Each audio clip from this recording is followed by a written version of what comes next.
natin. Welcome sa mga new faces. At welcome, Ate Lynn. Redolyn Santos from Sydney. Welcome po. Tayo ka nga, Ate Lynn.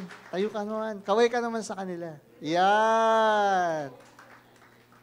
No, grabe ang attitude, ang gratitude namin kay Ate Lynn. Dahil alam nyo ba, bukas na bukas ang bahay niya sa mga lingkod ng Panginoon. At hindi ko malilimutan, noong 2018, hindi naman kami personally magkakilala, pero nirecommend lang ni Pastor Do. Pero binuksan niya yung pinto ng bahay niya sa amin dun sa Sydney. Okay? Way back 2018 po yun, ano?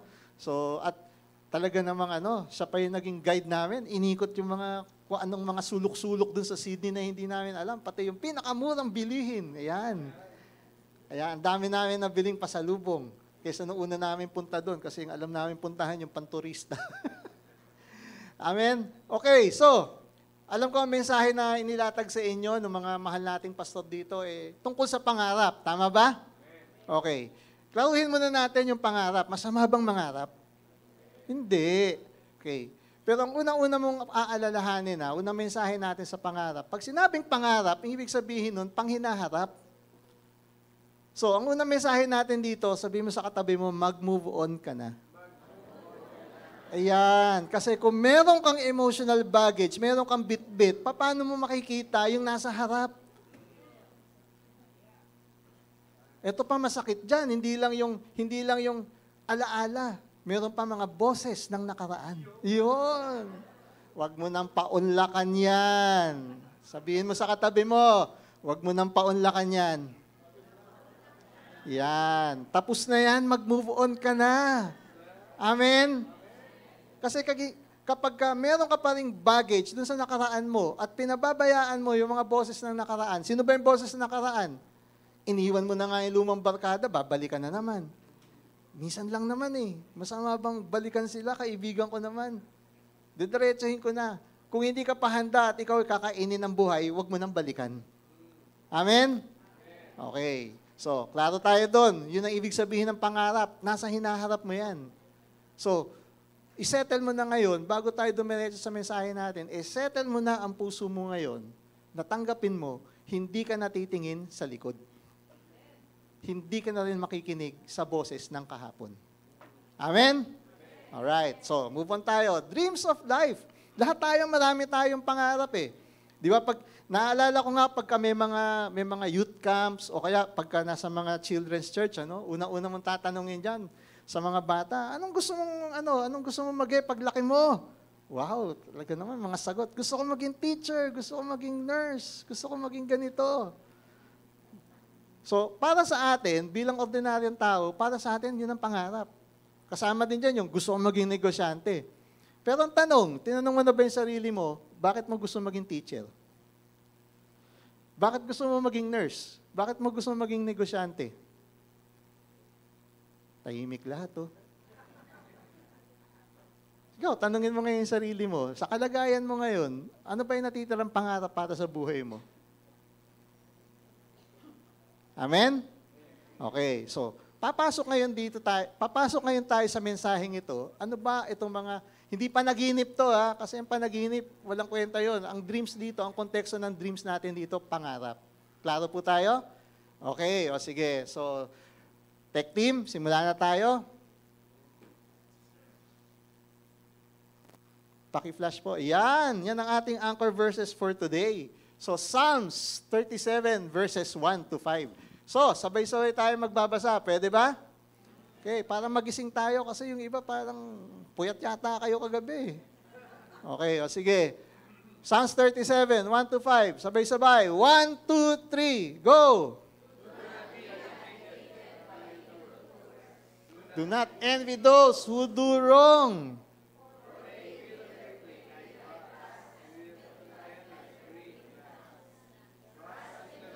And do what is good.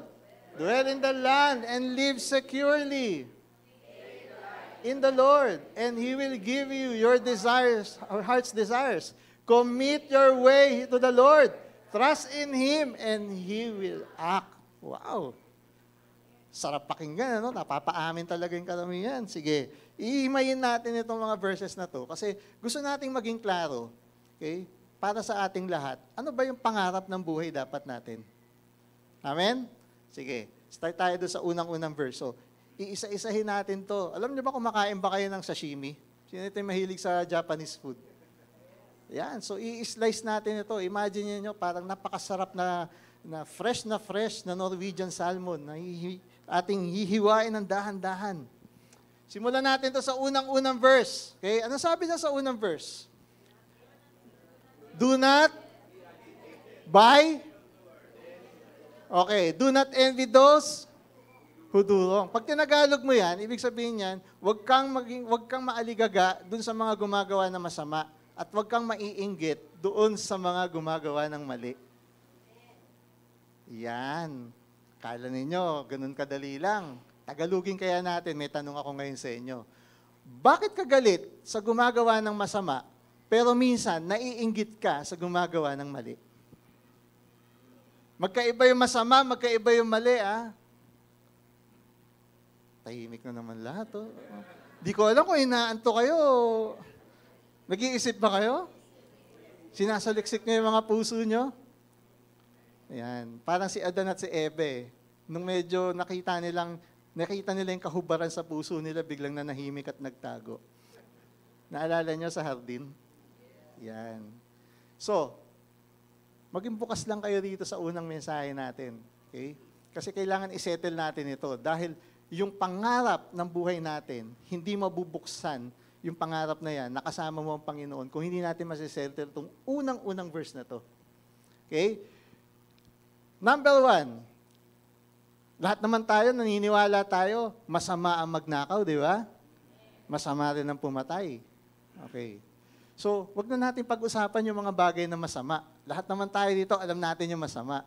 Ang gusto nating isettle dito, yung sinabi rito ni David, ano sabi niya rito? Do not envy those who do wrong. Huwag kang mainggit sa mga gumagawa ng mali.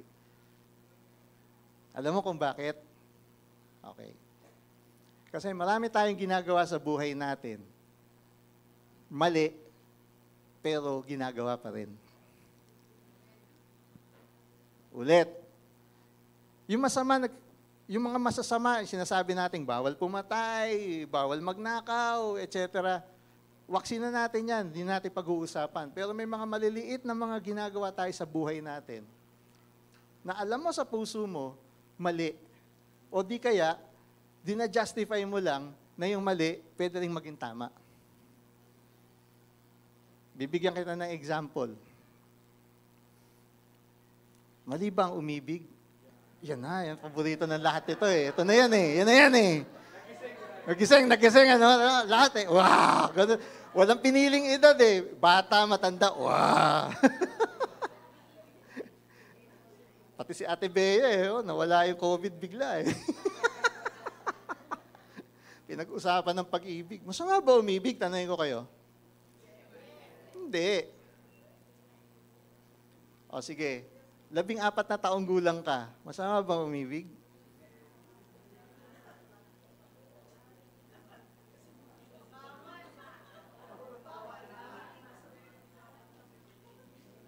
Hindi siya masama. Pero nasa tamang edad ka na ba para makipagrelasyon? So mali, di ba? Pero bakit ang sarap makipag-date, tas tatakas ka pa magka-cutting class?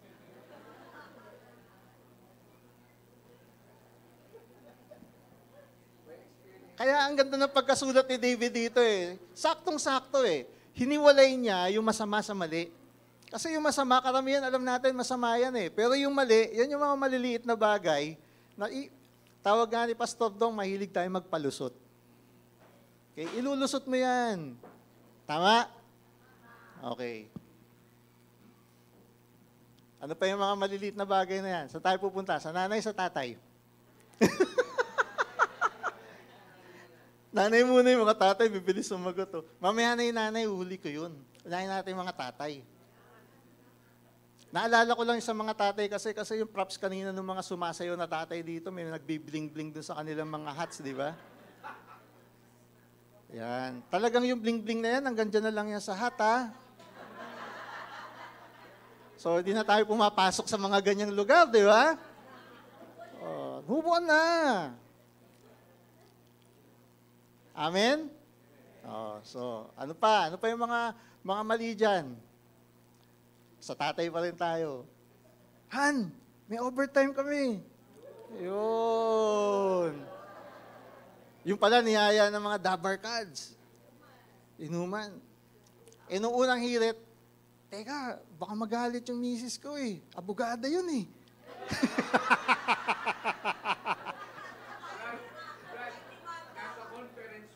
Nasa conference room. Yun.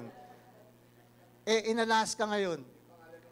Brad naman, member ka ata ng Takusa eh. Alam niyo ba yung Takusa?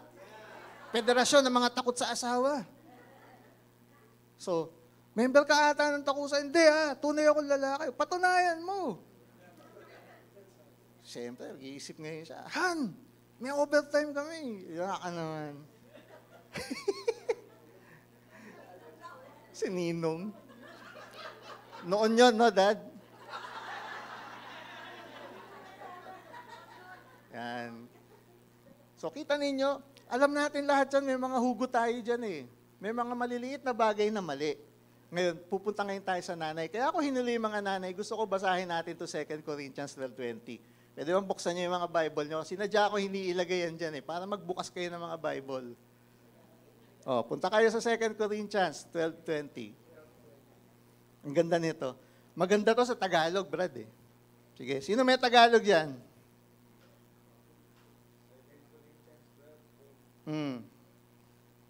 Mga taga-Korinto. Sige. Babasahin mo, Dad? Lakas mo.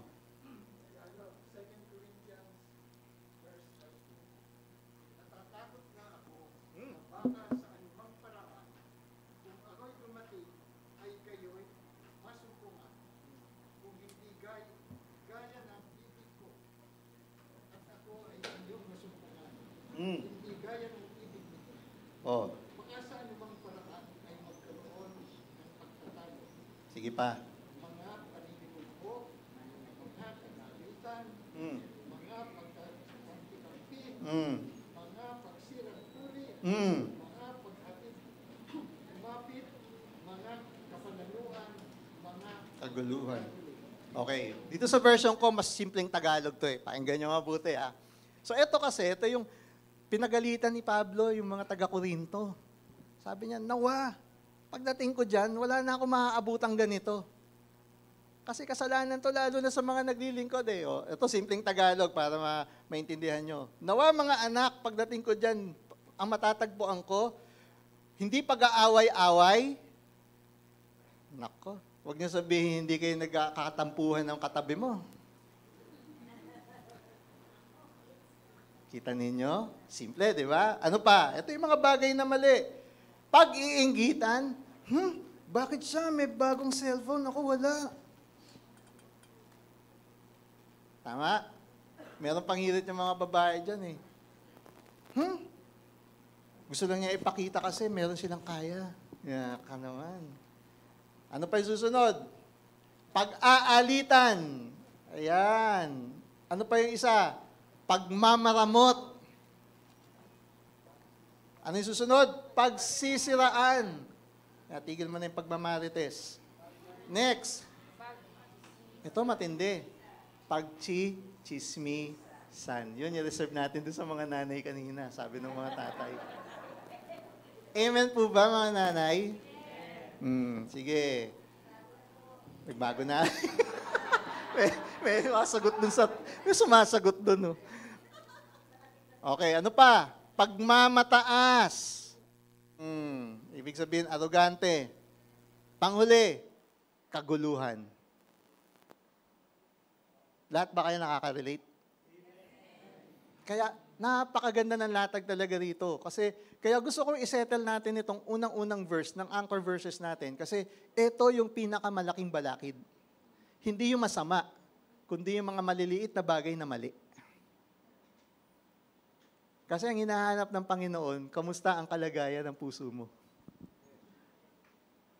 Always remember, ito pinipreach namin lagi dun sa Iligan eh. Isipin ninyo yung katawan natin. Kasi ito na yung bagong buhay na templo ng Panginoon, di ba? Isipin ninyo lahat tayo, pantay-pantay ang kapasidad natin. Binigyan tayo ng 10 litrong kapasidad. Pero nung dumating tayo dito sa mundo, tawag nga natin original sin, marumi yung laman nung sisidlan na yon. Tama? So, nung na-realize natin yon, tayo ay sumuko sa Panginoon, kailangan nating i-unload kung ano yung mga toxic na laman na yon. Kung halimbawang may natitira pa dyan sa 10 litro mo na 1 litro, ang kapasidad mo lang na masagap yung presensya ng banal na spirito at ng Panginoon sa buhay mo, 9 out of 10. Kaya marami sa atin ang nagtataka, Lord, naglilingkod naman ako. Bakit yung prayer request ko 10 taon na hindi pa granted? Unang tanungin mo yung sarili mo, kamusta ka na sa Psalms 37:1? Amen po? Hanggang ngayon ba meron kang pinagtatampuhan? Yan yung sinettle namin kahapon dun sa sa pain points. Meron kami ginagawa kasing exercise. Every time na umiikot kami sa mga iba't ibang simbahan, yung tinatawag na pain points. Pag sinabing pain points, ano ba yung mga kapaitan sa puso mo? Ano pa yung natitirang PGH? Alam niyo yung PGH? Puot, galit, at hinanakit. Okay? To cut the long story short, very, very consistent. Ang number 1 na may natitirang puot, galit, at hinanakit, relasyon ng mga anak sa magulang at magulang sa mga anak. Kaya yung mga matatagal na sa the hub of Christ, ngayon nyo talaga maiintindihan, validated yung sinasabi nating ipinamamanhik natin, your family is your first ministry. Why? Kasi kaya talaga unang dumating si Kristo dito. Ano sabi niya doon sa Luke 1:17? To turn the hearts of the fathers back to the children, and the children back to the fathers. Kasi ang unang-unang wawasakin ng kaaway talaga, walang iba kundi relasyon sa pamilya. Always remember, si Satanas, Lucifer, dating anghel na nagrebelde. Ano ba yung mga anghel? Anak din yan eh. Kaya ang unang-unang spirito na bit-bit ni Satanas, walang iba, kundi anak na nagre-rebelde. Amen po? Okay. So, clear na tayo dyan. Meron pa bang natitirang mali sa buhay mo na gusto mo isuko sa Panginoon? Ikaw ngayon na magsisettle niyan. Amen po? Okay. Assume natin, wala na yung kamalian na yan. Punta ngayon tayo sa susunod na verse. Verse 2 tayo. Tech team? Ayan, tinagalog natin. Kasi pag hindi mo yan tinigil, ang sabi ngayon ni David ito, babasahin ko sa Tagalog ha, katulad ng damo, sila'y malalanta. Tulad ng halaman, matutuyo sila. Yan yung lagi nating sinasabi. Pag hindi mo tinigil yan, ikaw din ang magsasuffer sa consequences. At pag nagsuffer ka sa consequences niyan, matutuyo ka din. Kaya sabihin mo sa katabi mo, isuko mo na yan. Kundi matutuyuan ka. Sumuko ka na ba talaga? Okay? Kasi ang magiging resulta nito, basahin natin yung yung nilagay natin ditong nota. Resulta ng hindi natin pagbabalik loob sa Diyos at patuloy tayo di lang sa masamang gawain, kundi pati sa mga mali. Kaya nga sabi natin dito, ang sinesettle natin dito, hindi lang yung evil things that we have done. Yan yung voices of your past na mga kasamaang ginawa natin noon. Okay, nag-move on na tayo. Pero, ang pinag-uusapan natin, yung mga mali na hindi pa natin mabitawan. Amen? Okay. So, makikita mo ngayon dito, ano yun? Ano ba yung mga maling yun? Alam nyo, yung mga mali, kaya hindi natin mabitawan, sa totoo lang, kasi tayo ay may sariling katwiran. Di ba, masama bang umibig? Umibig ka rin naman. Bisa babalikan ka pa ng ganun eh. Di ka ba umibig? Di mo naramdaman to? Patay tayo dyan. Nagkamali na nga, ulitin mo pa. Amen? So, karamihan ng mga mali natin, we tend to self-justify. At pag ikaw ay nandun sa mode ng self-justification, hindi ngayon makapasok yung Spirit ng Panginoon, yung ginawa niyang salvation, nakaligtasan ng buhay natin. Kaya yung tinatawag na redemptive act ng Panginoon sa theology, hindi ka ma-justify. Kasi ikaw ang mamimili kung bibitawan mo yun o hindi. Amen? Saan natin natutunan yan? Doon pa lang sa unang kasalanan ng mga unang magulang natin. Naalala ninyo, ano sabi? Lahat na nandito, inyo. Huwag lang kakagatin yung bunga nung nandyan sa gitna. Anong ginawa? Kinagat. Ngayon, nung kinagat nila at na-realize nila, may mali doon sa ginawa nila, ano nangyari? Naramdaman ngayon nila parating yung tatay.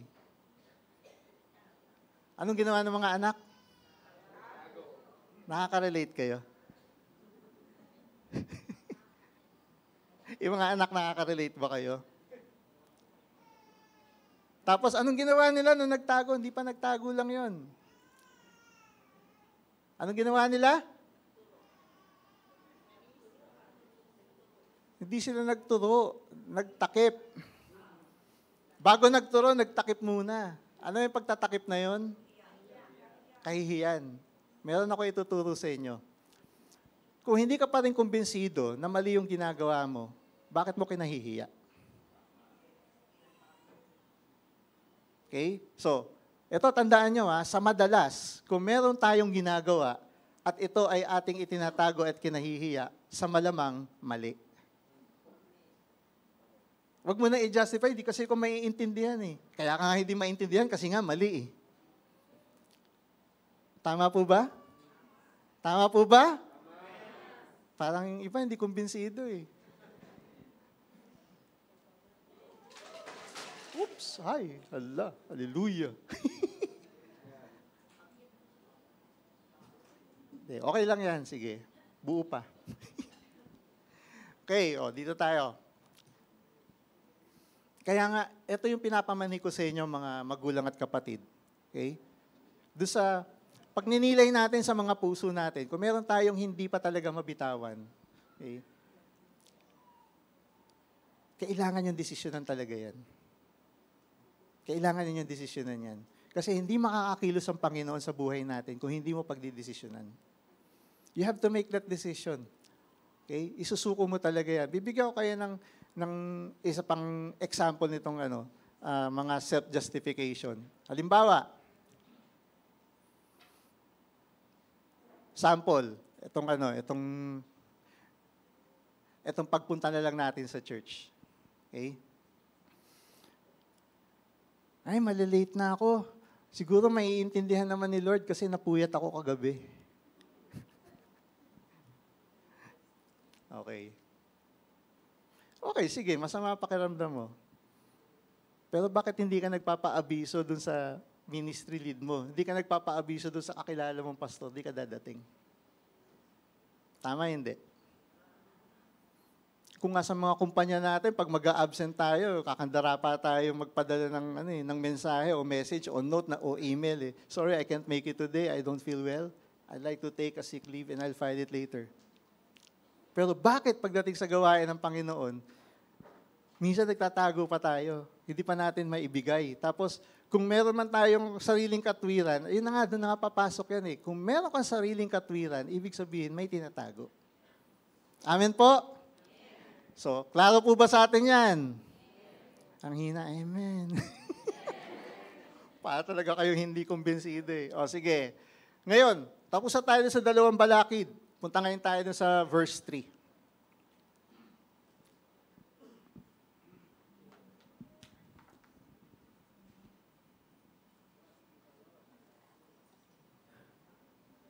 Ano nakasulat dyan?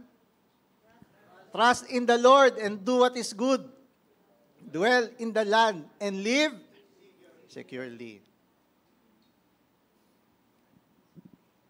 Pag sinabi nating trust in the Lord, di ba lagi natin sinasabi, nagtitiwala naman ako sa Panginoon. Okay. Bibigyan ko kayo ng tip para matest talaga ninyo yung level ng pagtitiwala natin sa Panginoon. Kaya may tanong ako dyan kailan ka huling umiyak na nagsusumamo sa Panginoon? Search your heart. Kailan po tayo huling umiyak na nagsusumamo sa Panginoon? Para masabi mong you trust the Lord.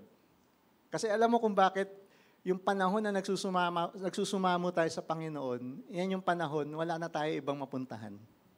Tama? Cornered ka na Wala ka nang ibang mapuntahan. Wala ka nang kakampi. You feel alone. Tama?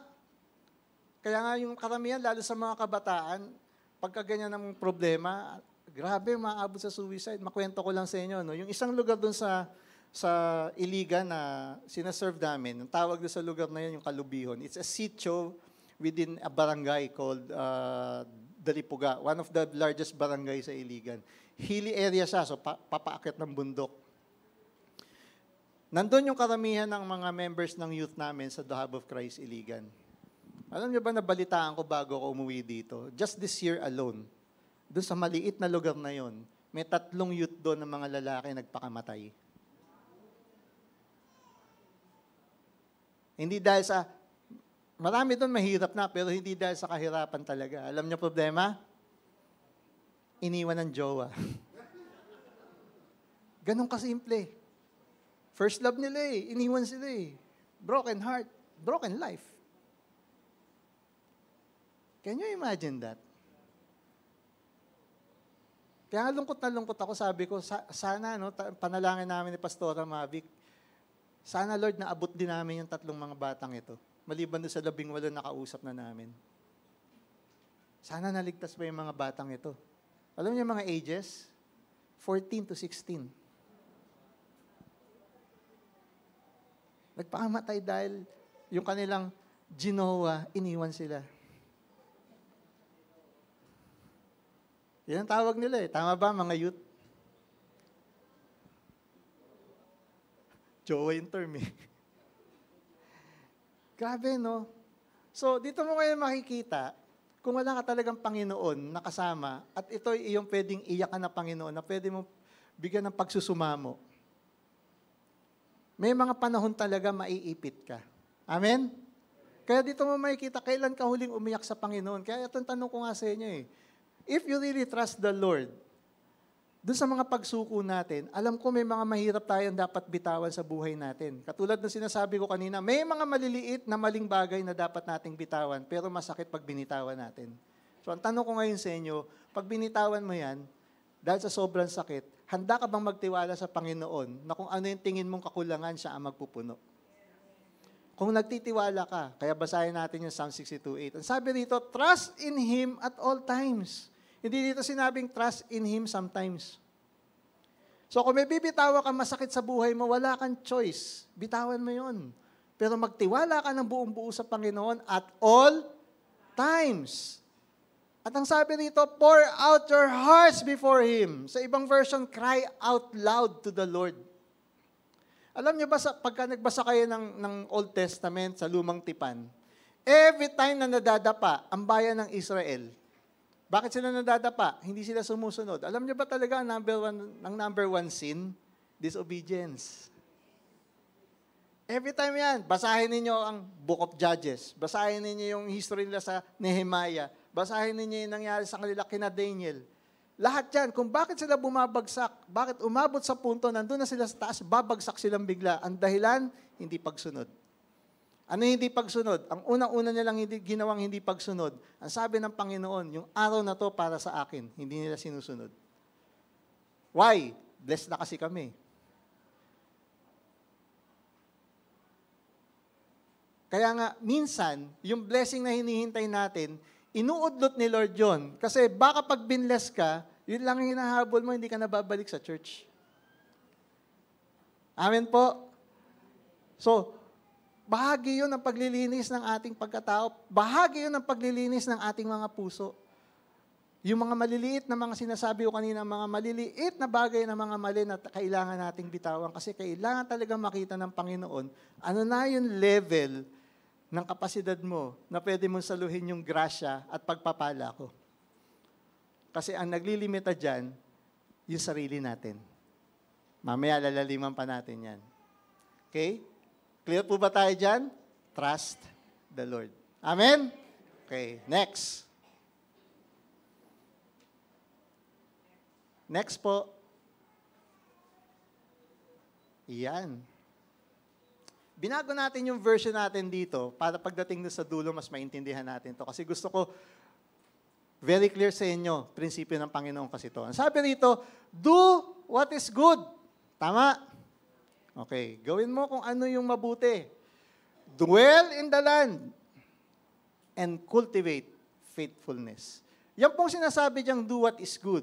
Ang sinasabi diyan ng Panginoon, yan po ang mensahe niya, do good works. Ngayon, pagka nakikita natin yung word na yan na do good works, especially pag kino-quote natin yung Ephesians 2:10, for we are His creation, created in Christ Jesus for good works, which God prepared ahead of time so that we should walk in them. Kaya dito mo makikita, pinorma talaga tayo ng Panginoon. Ang design niya talaga niya sa atin, tayo ay gumawa ng mga mabubuting gawain.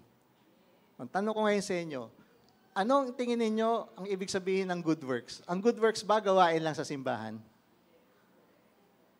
Ulit, pag sinabi bang good works, ay, nagsaserve naman ako sa church eh.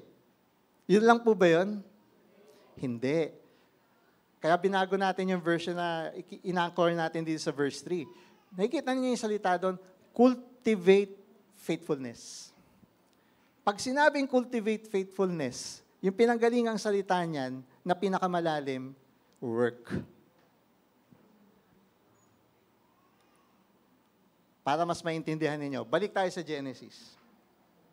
Di ba si Adan ginawa ng Panginoon? Saan galing? Sa putik. Tama? Tapos hinulma siya, ginawang tao. Tapos anong ginawa ni God? Hiningahan niya. Tama? Nabuhay ngayon si Adan. Tapos nung nabuhay si Adan, anong ginawa ni Lord? Talaga natin susubukan dito kung nagbabasa ng Bible eh. Ano nangyari? Nung hiningahan siya, anong ginawa ngayon ng Diyos Ama? Siya ay dinala saan? Sa garden. Ano ang unang-unang utos ni Lord kay Adan? Magtrabaho ka. Kaya ang unang-unang kasalanan, galit na galit si Lord, tamad. Kaya yung mga nanay natin, kapag ka nagsumesere ng parang ambulansya yan, hoy, tumulong ka naman. Hoy, gumising ka na. Hoy, magligpit ka naman. Boses ng Diyos yun. Alam niyo kung bakit? Kasi galit na galit si Lord sa tamad. Dahil ang unang-unang utos niya, nung dinala niya ngayon si Adan doon sa hardin, hindi para umupo. Anong sabi niya? Work the land. Doon ang galing yung salitang yan na ginamit ni David. Cultivate faithfulness. Anong gusto kong ituturo sa inyo rito? Kung ikaw mananampalataya ka, mag-serve ka sa church.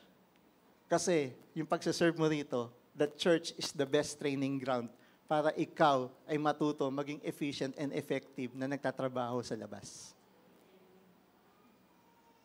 Gusto niyo makumbinse? Pakinig kayo mabuti. Alam niyo ba yung Eden training ground? Pwede namang ilagay si Adan kahit sa ang lugar ng buong planeta, di ba? Pwedeng ilagay sa Australia. Pwedeng ilagay sa Pilipinas. Pwedeng ilagay sa Bacoor. Pwedeng ilagay sa Iligan. Bakit sa lahat ng lugar nilagay ng Panginoon sa Eden? Kasi ang Eden training ground. Kaya ang mensahe natin sa simbahang ito, ang church training ground. Kasi yung mga matututunan ninyong prinsipyo rito, prinsipyo tungkol sa buhay, prinsipyo tungkol sa mga pusong napihit, prinsipyo tungkol sa ang spirito mo kaisa ng Panginoon, hindi yan ituturo sa eskwela. Believe me and take it from me, nagtuturo ako sa labas dati. Pupunuin lang ang utak mo, pero ang puso mo hindi napihit. Amen po? Kaya yan ang sinasabi ngayon dito. Yung good works na yan, gusto mo matuto talaga na maging isang mahusay na negosyante? Gusto mo talagang matuto bilang isang mahusay na namamahala kung ikaw ay namamasukan? Maglingkod ka sa church. Sample na sample ko, si Ate Lynn sa Australia. Hindi ko na sasabihin kung saan ha. Pero maniwala kayo, bibihira ang Pilipina nakakapasok doon sa kanyang pinagtatrabahuhan. Kasi very sensitive sa government siya ng Australia. Pero bakit ang katulad niya, na very busy, mag-isa lang sa buhay, can still find time maglingkod sa Panginoon? Amen? Kaya hindi mo talaga pwede sabihin, wala kang time. May time ka, kapatid. Do what is good. Yung do what is good na yan, dito ka matitrain for you to cultivate faithfulness. Pansinin ninyo, ano yung nag-uugnay? Do what is good, dito ka matitrain sa church. Dwell in the land, ano yan? Yung promised land mo. Ano yung promised land mo? Yan yung trabaho mo, yan yung kabuhayan mo, yan yung current status mo. Yan yung bridge, di ba? Para makadwell ka dun sa promised land mo, cultivate faithfulness. Kasi natutunan mo rito para matawid ka sa promised land mo. Yung mga natutunan mo rito, yun yung gagamitin mo dun sa labas. Amen? Laliman natin to, may konting oras pa para mas maintindihan ng iba para makahabol. Gusto nyo maintindihan kung bakit ganyan yung sinasabi ni David na good works? Ang disenyo kasi ng tao, dinisenyo tayo ng Panginoon na kung saan bawat isa sa atin, meron tayong sariling kalakasan o strength. May talent tayo. Tama? Okay. So, kung dalawa ang kamay mo, yung kanang kamay mo, yung strength mo, yung kalakasan mo, yan ngayon yung ibibigay mo sa iba. Ano yan? Kung magaling ka sa accounting, yan yung kalakasan mo. Kung magaling ka sa engineering, yan yung kalakasan mo. Magaling ka sa multimedia, yan yung kalakasan mo. Ngayon, tatanungin kita, meron bang tao lahat alam? Wala. So dito sa kaliwang kamay, pansahod. Bakit kami sahod ng ganito? Kasi yung kakulangan mo, yung weakness mo, yung gaps mo, may iba na magpupuno dyan. Kaya ang itsura niya nakaganito.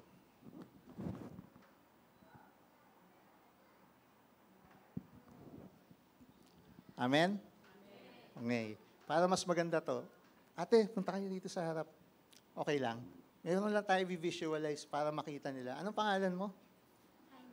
Highness. Si, your Highness, ano? Si ate, anong name mo? Bago kayo. Sinong nagdala sa inyo? Wow, si Tita Salve. Wow. Pamangkin mo? Wow. O sige. Ate, ganyan kayong dalawa. Yan. Harap ka sa kanya. Bigay mo na lang yung mic. Yan. Yan. Tapos, di ba, ikaw may strength ka. May weakness si ate mo ba siya? Bibigay mo kay ate. Ate, meron kang kalakasan. Ibibigay mo yan dahil may weakness naman siya. Yan ang design ng Panginoon. Nasa Genesis yan. Di ko lang i-explain sa inyo. Yan yung isang training ng prinsipyo na nilatag ng Panginoon. Kaya niya nilagay si Adan at si Eva doon. Gusto niyo malaman kung saan? Nung sinabi ng Panginoon, dapat ang tao hindi pwede mag-isa. Dapat may kasama. Ang interpretasyon kasi natin lagi dyan, ay jowa. Wrong. Katuwang. Okay? Hindi lang ha. Pag bumalik kayo sa Genesis kasi, 2 beses binanggit yan. Yung Genesis 2:18, ito yung prinsipyo na yun. So, ibig sabihin, ang tao talaga, meron kang kakulangan at may magpupunong iba. Ang jowa pinag-usapan sa Genesis 2:21. Kaya doon ginawa si Eva. Clear po ba sa atin? So, kaya dito kinuha ng mga Amerikano yung kasabihang, no man is an island. Hindi ka mabubuhay mag-isa. Amen? Kailangan mo. Okay, salamat mga ate. Kung yan very clear sa'yo, imaginein mo bakit dinisenyo yan ng Panginoon. Okay, balik tayo. Di ba God the Father? Tama? Lahat tayo anak? Okay, mga magulang. Yung mga may pusong magulang. Iba, Ate Bea, may mga anak ka. Can you imagine kung lahat ng mga anak mo, kung ano yung kakulangan ng isa, pupunuan automatically nung kabila na may kalakasan na hindi mo na kailangan pagsabihan? Anong mararamdaman mo bilang isang magulang? Di ba sa sobrang saya mo, pwede mong pagpalain sila, higit pa sa kanilang iniisip. Yan ang susi kung bakit pagpapalain ka ng Panginoon, higit pa sa iniisip mo. Kung ganyan ang kinikerry mong puso, bakit? Pag na-train ka ng ganyan sa church, paglabas mo, kahit na nakakainis yung customer mo dun sa opisina, dahil ang tingin mo ngayon sa kanya, anak din naman to ni Lord kaya ako nagsiserve. Hindi lang niya naintindihan pa si Lord kasi hindi pa niya tinatanggap. Kung ganyan ang mindset mo, palagay mo, hindi ba ikaw ang mabibigyan ng promotion agad dahil you're best in customer service? Tama? Pumunta tayo sa politika. Kung naiintindihan ito ng mga naglilingkod sa gobyerno, na ang kalakasan mo is you have the means to articulate and communicate kung ano yung pangangailangan ng mga tao and you have the network and influence. Pag yan ang nangunguna sa kanila, hindi yung puro ganun. Tama? Naintindihan ninyo? Kaya nai-imagine ninyo kung ano yung mangyayari. Kasi yan ang disenyo ng Panginoon. Dahil gusto niya ng Ama, lahat ng mga anak niya nagbibigayan. Kaya sinong magulang ang hindi magagalak kung ang mga anak niya naiintindihan ito at ginagawa ito? Kaya yan ang unang winasak ng kaaway. Kasi ang gustong isipin ng kaaway, dito ka magsimula. Ang gusto ng Panginoon, dito ka magsimula. Kasi ang Panginoon is the great provider. So ang puso ng Diyos, magbigay. Ang puso ng kaaway, manguha.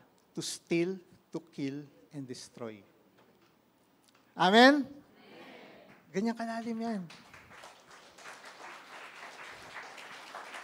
So, naintindihan na natin kung bakit importante ito. Do what is good. Ang training ground mo, ang church. Para pagdating mo dun sa labas na may labanan, ang tunay na labanan nandun eh. Although may labanan sa church, pero ang tunay na labanan ng buhay nandun sa labas, sa pamilya mo, sa trabaho mo, sa barangay natin, sa bayan natin. Kaya kung ano yung natutunan natin dito, yan yung bibit-bitin natin ngayon doon. Amen? Okay. Klaro na sa atin yung good works? Amen. O sige, next verse tayo. Sabi sa verse 4, take delight in the Lord, and He will give you your heart's desire. Oh, paborito natin yan. I pray that the Lord grant the desires of your heart. Pero dito, pag binasa mo to, bago ibigay ni Lord yung heart's desire mo, dapat you take delight in the Lord first. Okay, klaruhin natin yung word na yan. Ang original na ginamit ni David dyan, sa salitang Ebreyo, aunag. Ano ibig sabihin ng aunag? You must be adaptable, you must be flexible, you must be stretchable. So gusto mong mahuli yung blessing ni Lord, gusto mong mahuli yung grace ni Lord, gusto mong mahuli yung attention ni Lord, para you are a delight in the eyes of the Lord, katulad ni David. Yan yung ginamit na word dyan ni David, oh. Aunag. Ano yung delightful sa mata ng Panginoon? Madali kang mag-adapt. Ibig sabihin, hindi ka mareklamo. Pinaganda ko lang para politically correct yung mga salita natin.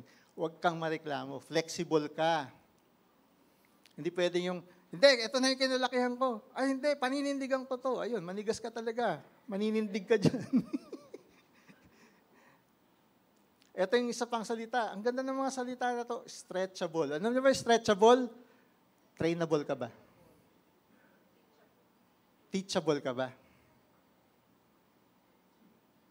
Kasi, yan ang magiging susi para sa puso mo pumasok yung hope, yung peace, and yung joy. Ang hirap naman yan.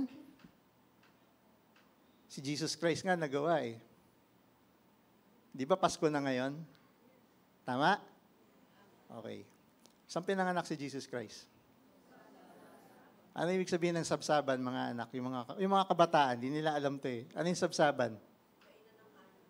Sabi ko, kabataan, sumagot yung senior. Ayan, nasabi na tuloy yung sagot. Okay, mga anak ang ibig sabihin ng sabsaban, kaya ninangasab. So, ibig sabihin, si Kristo, nung pinanganak, ang una niyang higaan, hindi crib, kainan ng mga hayop. Kaya wag mo sasabihin, hindi ka stretchable. Itong only begotten Son, the Prince of Peace and the Wise Counselor, na talagang nakaupo pa sa kanan ng Panginoon, napaka-stretchable, na nung pinanganak sa mundo, hindi naging dahilan yung pagka-baby niya para hindi siya maging humble. Kasi ang una niyang gustong ituro sa atin, pagpapakumbaba. Ang anak ng Diyos na gumawa ng langit at lupa, nang gumawa sa iyo at sa akin, ipinanganak sa kainan ng hayop. Kaya hindi ka talaga pwede magsabi, hindi ka stretchable. Kasi siya, pinakita na niya, sanggol pa lang siya. Is it any wonder, pag kinonect mo to, ano sinasabi pag Christmas? A season of hope, peace, and joy. Ngayon lang naging revelation sa akin to, kaya pala ginamit ni David na salita to. Kasi ang susi sa aunag, para lumabas ang hope, peace, and joy, is for you to be adaptable, for you to be flexible, for you to be stretchable. Amen? So you really want to catch the eyes of the Lord and the Lord will have a delight in you? Gusto mo ba yon? Kasi yun ang magiging daan para mag-grant ng Panginoon ang desires ng heart mo. So, you must be adaptable, flexible, stretchable, trainable. Amen? Okay. Pasok na ngayon tayo dun sa heart's desire. And He will give you your heart's desire. Sa Tagalog, alam niyo pag in-interpret yan, hindi yan sariling kagustuhan o kagustuhan ng puso mo. Pag binasa niyo sa Tagalog version ng Bible, pangarap. Kaya dyan natin inangkor mga pangarap natin sa buhay. Balikan natin yung salita. Take delight in the Lord and He will give you your heart's desire. So pag na-catch mo ngayon, yung delight ng Panginoon, dahil ikaw ay naging adaptable, stretchable, at trainable, ang sinasabi ngayon dito, ready ka na para sa pangarap. So, balikan natin yung mga una-una natin kanina. Isinantabi mo na yung lumang buhay mo, wala na yung masama. Yung nandito sa current mo, moving forward, kung ano man yung natitirang mali, isantabi mo na rin yan. Pag naisantabi mo na ngayon yan, ang susunod mong gagawin, maglingkod ka. Dahil yung paglilingkod mo, training ground mo yan para handa ka dun sa labanan sa labas. At pag handa ka na dun sa labanan sa labas, you will catch the delight of the Lord. At ang pinaka-importante, pag may labanan sa labas, yung sinasabi ni David dito. Stretchable ka ba? Adaptable ka ba? Bibigyan ka ng example. Yun na lang pinaglalagyan namin. Bakit kami napunta sa Iligan, di naman kami marunong Bisaya? Punta tayo kay Pastor Mark at kay Pastora Donna. Bakit yung Bisaya napunta sa Batangas? Di ba dapat kami na lang sana doon, Ate Lynn, attorney? Mas maganda doon, Tagalog eh. Bakit yung Bisaya dinala sa Tagalog at yung Tagalog dinala sa Bisaya? Tanungin ko kayo. Kaya matatanong mo yung sarili mo Lord, galing ba talaga sa yan? Yun, tamo, mamin tatay ko, tinanong niya. Which is true, tinanong niya si Pastor Dong. Bakit sa Iligan, sigurado ka ba? Natawa na lang si Pastor Dong eh. Ako, sa totoo lang, nung unang sinabi sa amin yun, meron din ako siyempre yung doubt. Sabi ko, kasi kung gagamitin mo yung logical mind mo, why would you send someone who doesn't speak the dialect of that place? Tama, Ate Lynn? Stranger ka pa din sa lugar na yun. Malay mo ba kung sino yun nandun? Unang-unang landing namin doon, kahit si Kuya Carlo na nagpunta doon, nasyak kami kung paano mag-drive ang mga tao. Kasi pag sinabing speed limit 60, nagko-calculate sa utak nila times 2, 120. Pag sinabing do not overtake, solid line, tsaka sila umo-overtake. So, iba yung kultura talaga eh. Tapos, ang sabi nga nila doon, ano yung kultura nila doon? Carlos, sinabi ni Red sa'yo, liko bago lingon. Yan, so, liliko na sila bago lumingon kung may tatamaan. Gusto niyong pumunta doon?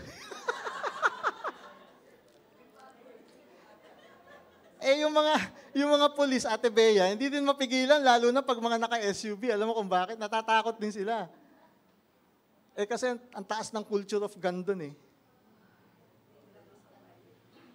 Pag mga naka-SUV, na-assume nila karamihan dyan, may mga mahahabang baril eh.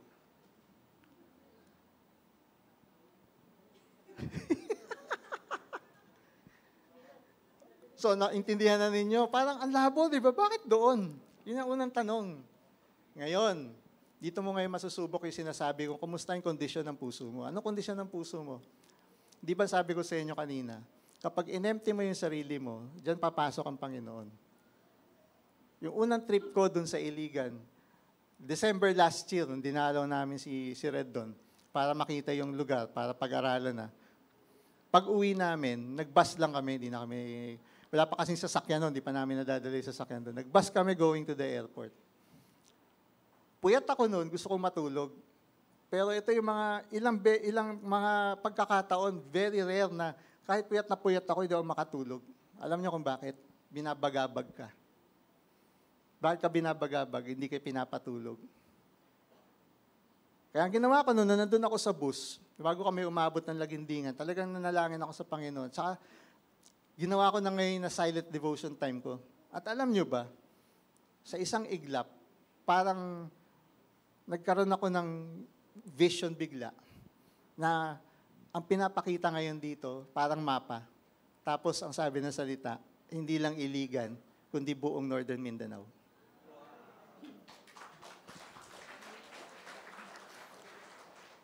Nung narinig ko yun, naiyak talaga ako. Hindi ko na pinakita kay Pastora Mavic. Kasi pag in-explain ko sa kanya, baka hindi din niya maintindihan. Kasi yung mga time na nagke-question din siya. Kasi tanong din niya noon, bakit?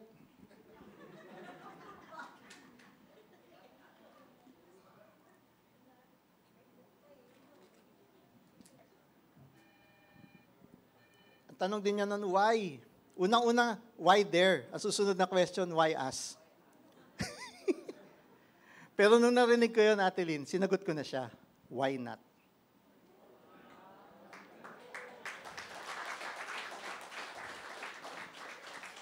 Amen? Ngayon, nung nagkausap kami ni Pastor Dong. Kasi nung sinabi naman niya sa amin yun, hindi ko rin siya tinanong kung bakit eh. Kasi di ba, kung meron kang papayagang magsalita sa buhay mo, okay, at yun ang nakita niya na pinadala ka doon, edi sumunod ka. Kahit na merong alinlangan sa puso mo. Pero nung nakausap ko siya, tinanong ko siya, sabi ko sa kanya, bakit nga ba doon? Alam niya yung sagot niya? Pareho kami nang nakita. Ang nakita niya, Caraga, hanggang doon sa Northern Zamboanga. Kaya may validation ngayon yan sa spirit. So, gusto ninyong makiter yung heart's desire? Ang punto ko rito, ang pangarap hindi manggagaling sa iyo, manggagaling sa Diyos.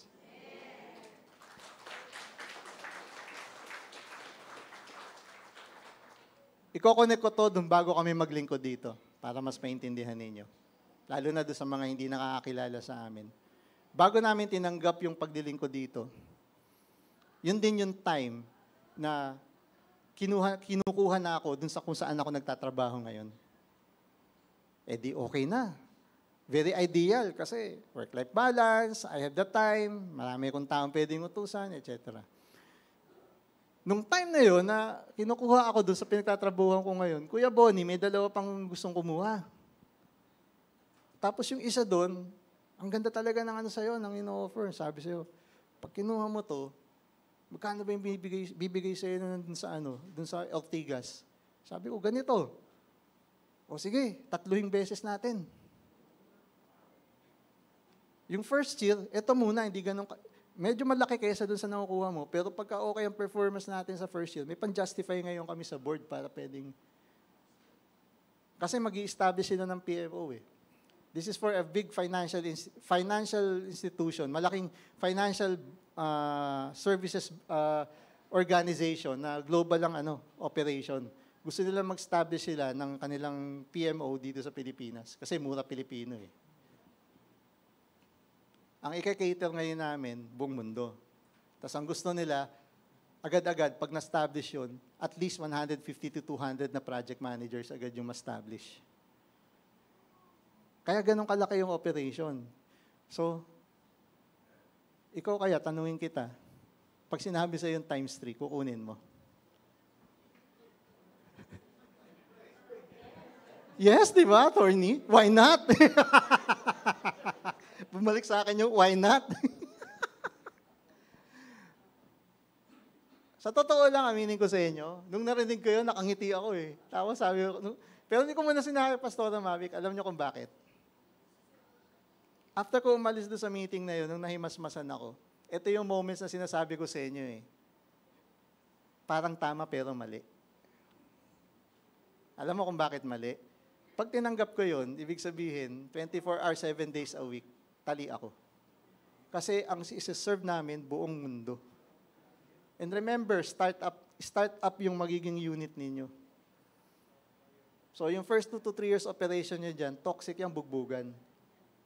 So ang tanong, mababantayan ko pa ba at matutugay-gayan ko pa ba ang education ministry ng church?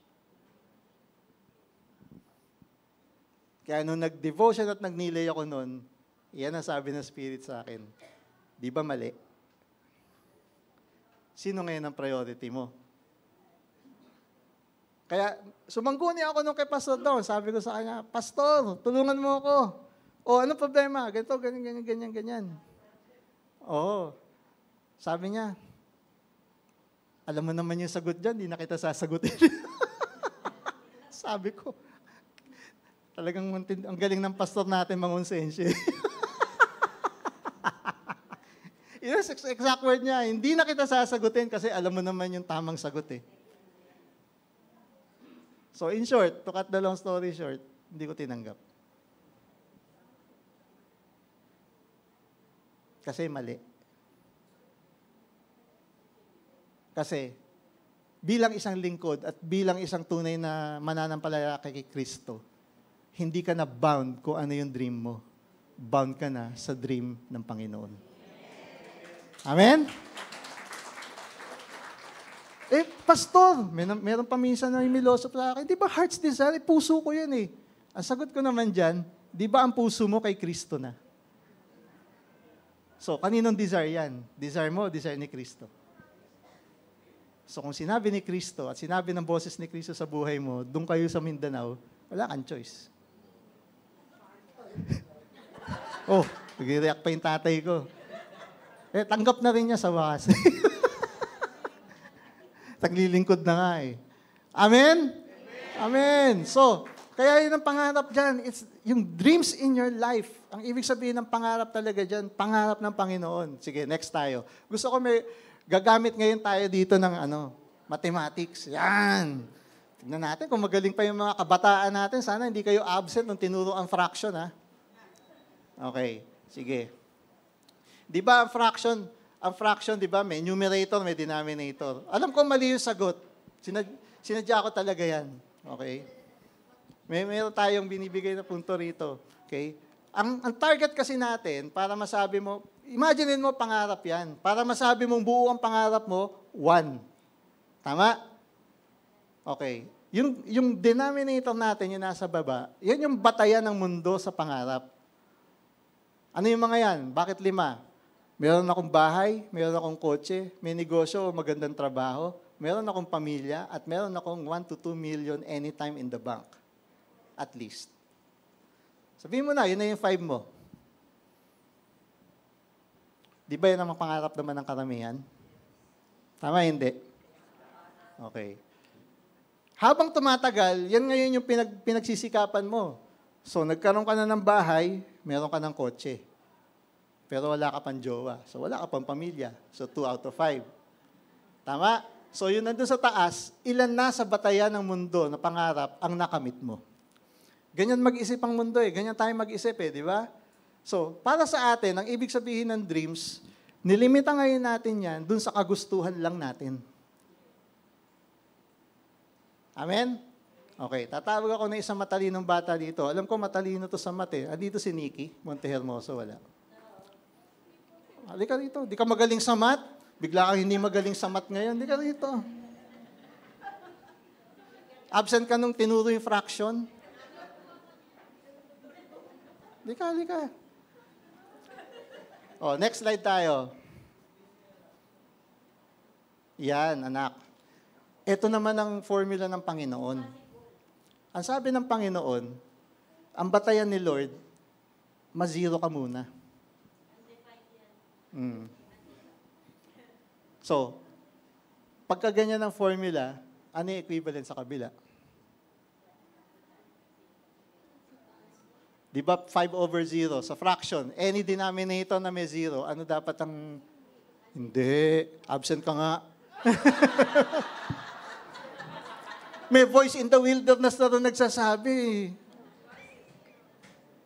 Walang sagot po. May sagot yan. O, next. Sige na. Thank you. Thank you, Nikki. Ang tawag dyan, undefined. Okay? Pero ginagamit din yung symbol na yan for infinity. Ano yung gusto ko ipakita sa inyo rito? Kapag ikaw ziniro mo yung sarili mo, hindi na yung dreams mo ang masusunod, kundi yung dreams ng Panginoon. ia-align mo yung buhay mo sa panaginip at pangarap ng Panginoon dahil sa purpose niya sa buhay mo. You need to zero yourself. Pag na-zero ka na, dahil sumuko ka na kay Lord, binitawan mo na, lalo yung mga maliliit na mali, tignan mo yung equivalent. Hindi lang one, infinity.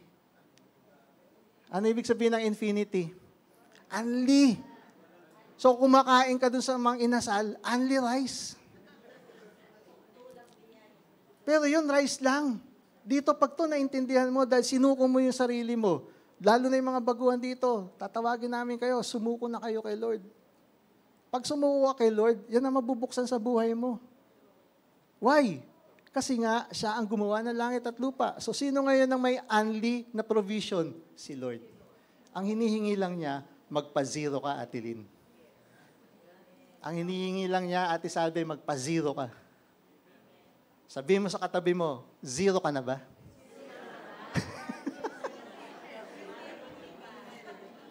Ayaw sumagot? Parang hindi ba? Aklaruhin natin to kasi yung iba masyado minsan naro-romanticize to eh. Pastor, ibig ba sabihin ng zero doon? Dapat yakapin ko yung kahirapan ko? Wrong! Hindi din yun ang ibig sabihin nun. Ang ibig sabihin ng pagsuko dito, hindi yung kabuhayan mo, ang pinapasuko ni Lord dito, puso mo. Mayaman ka nga, ang puso mo naman baliktad. Kaya maraming mga mayayaman, baliktad ang mga puso, namamatay din, nagpapakamatay din. Ilan na sa mga kakilala namin ng mga may kaya. Alam niyo ba, may kausap ako nun, kabatch namin. Sa bilis ng acceleration niya sa corporate world, naging isa sa mga top VP siya nung isa sa mga malalaking conglomerates dito sa Pilipinas at the age of 40. Ang tanong ngayon niya sa amin, pagdating ko ng 45, what's next? Siguro I'm ready to die. Oo. So, higit pa nga sa 5 eh. Kasi ang tindi na acceleration talaga niya eh. Yung ganong posisyon niya, dapat ang mga edad na mga nandun, at 48, 49, hanggang mga mid-50s. Pero siya, before 40, na-achieve niya yun. Kaya ang tanong ngayon niya sa amin, paano pagdating ng 45? Baka pwede na ako mamatay. Wala na motivation eh. Tama? So, kung akala ninyo dahil sa kahirapan lang nagpapakamatay, hindi. Kaya ka nagpapakamatay, kondisyon ng puso. Balik tayo sa kinwento ko mga kabataan. Akala ko talaga noong una, yung mga kabataang yun nagpakamatay dahil sa hirap ng buhay. Kasi nga yung lugar na yun na nire-reach out namin, marami talaga doon are working class communities. Mahirap talaga. As in yung bahay, Ate Bea, wala man lang silang pang simento ng sahig. Talagang lupa. So, na-imagine mo, gigising kapag apak mo lupa yung sahig mo. Kaya ang akala ko na nagpakamatay sila sa kahirapan ng buhay. Hindi. Alam niyo mga kabataan kung bakit? Binrake ako ng girlfriend ko. Hallelujah.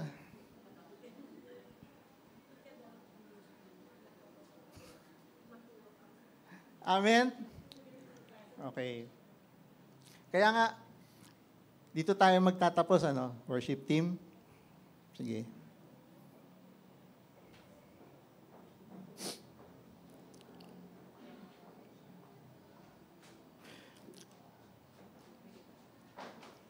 Babasahin ko sa inyo ang Philippians 1 verse 21 bago tayo magtapos. Di ba sabi ko nga sa inyo, sabihin mo sa katabi mo kanina, magpasiro ka na kay Lord. Sabi rito ni Pablo sa Philippians 1:21, "For to me, to live is Christ, and to die is gain." Para sa akin, ang mabuhay ay para kay Kristo. Ulitin ko. Para sa akin, sabi ni Pablo, ang mabuhay ay para kay Kristo. Ang mamatay ay ganansya ko. Ano yung mamatay? Namatay siya sa kanyang sarili. Hindi siya nagpakamatay, mga anak, kundi give up niya kung ano yung sarili niyang dreams, kung ano yung sarili niyang pangarap. Kundi siya ay sumabay sa agos ng pangarap ng Panginoon. Amen? Kaya ang tanong ko ngayon sa iyo, etong hamon ko sa bawat isa sa atin, handa ka na ba sumabay para sa pangarap ng Panginoon sa buhay mo? Ang sabi ni Lord, suko mo lang yan.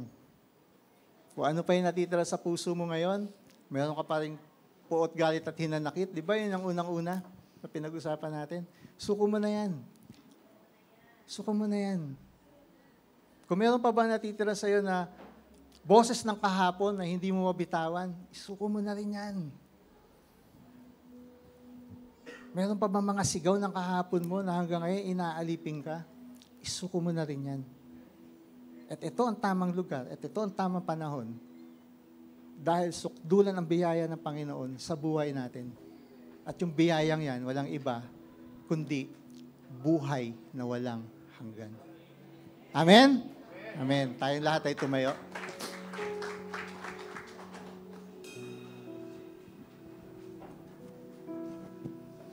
Habang hindi karapat-dapat pag-ukulan ng habag at wagas mong pagsinta. Habang walang kakayanang masuklian ka na mabuti sa lahat mong ginawa. Niyakap mo ako sa aking karumihan.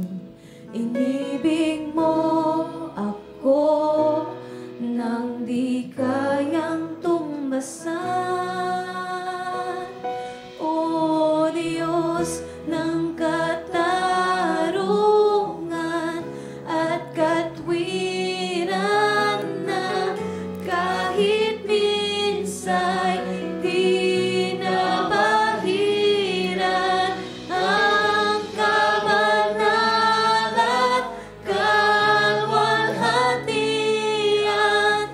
Salamat sa sukdulang biyaya mo, O Diyos ng pag-ibig na mas malawak pa kaysa aking mga pagkakasala.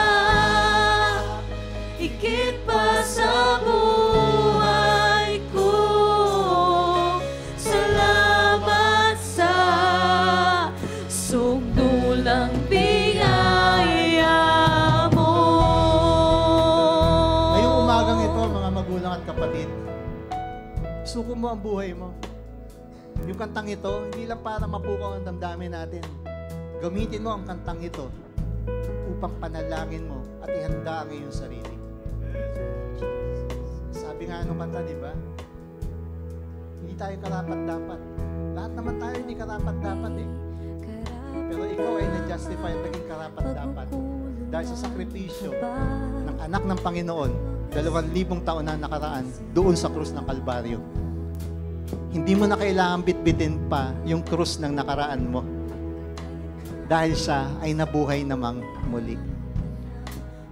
Nawa, yung Espiritu Santo na bumuhay sa Kanya, na nagbigay sa Kanya ng walang hanggang buhay, nawa itong Espiritu Santong to, yan tanggapin natin ngayong umagang ito upang ikaw at ako magkaroon ulit ng bagong buhay. Amen? Sige, gamitin natin ito. Gamitin ninyong ang kantang ito bilang panalangin natin.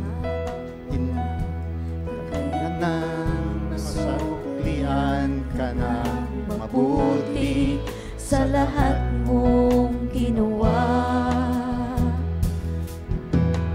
Mo ako sa aking karumihan.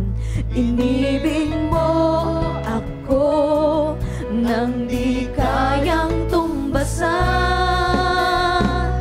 O Diyos ng katarungan at katwiran na kahit minsa'y di nabahiran ang kabanalang kalwalhatian.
lang. Kung meron pang kahit na maliit na mali na alam mo na tinatago mo, dinajustify mo, ito yung pagkakataon. Tutulungan ka namin ipanalangin upang maisuko ito. Kung meron ka pa rin natitirang puot, galit at hinanakit, kahit tampo, kahit kanino. Meron ka pa rin kapigatian na nararamdaman, mga sigaw ng kahapon na gusto mong bitawan. Ito yung pagkakataon, mga magulang at kapatid, inaanyayahan ka namin. Inaanyayahan ka namin na pumunta dito sa harapan at ikaw ay aming ipapanalangin. Huwag kang mahiya. Walang judgmental dito. Okay. Inaanyayahan din namin, lalo-lalo na yung mga first-timers natin na nandito, yung mga first time na nagpunta dito sa simbahan. Papanalangin namin kayo. Mga pastors, please.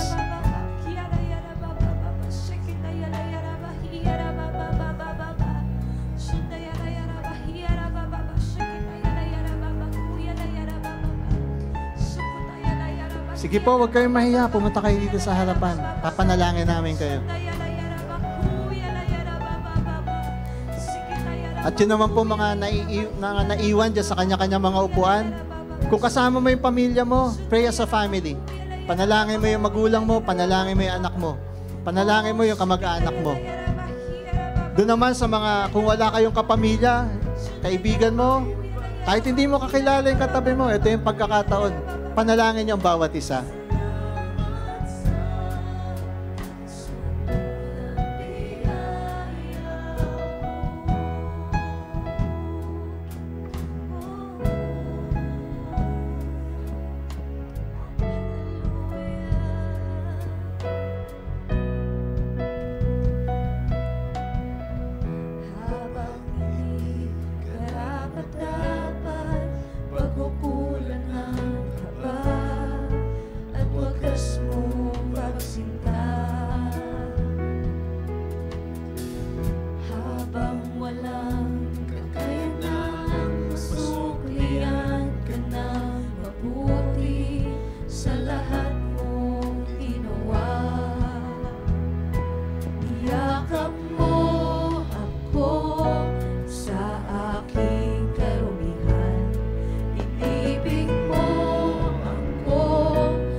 Habang walang kakayanang masuko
lahat ng mga nasa Facebook, nasa Zoom, sa lahat ng mga nanonood sa mga oras na ito, kami dumadalangin. Tanggapin niyo rin ang pagpapala ng Panginoong Jesus sa inyong panunood. At ngayong oras na ito, salamat sa kagalingan. Kung ikaw man nangangailangan ng kagalingan, salamat sa kapayapaan, salamat sa pag-ibig, sa pagyakap ng Diyos sa inyong mga buhay. Oh Lord, salamat. Pagpalain mo, Lord, ang lahat ng mga nasa online. In Jesus' name, amen and amen. Sa mga hindi pa po napanalangin, magpanalanginan po kayo sa isa't isa. Magpamilya po.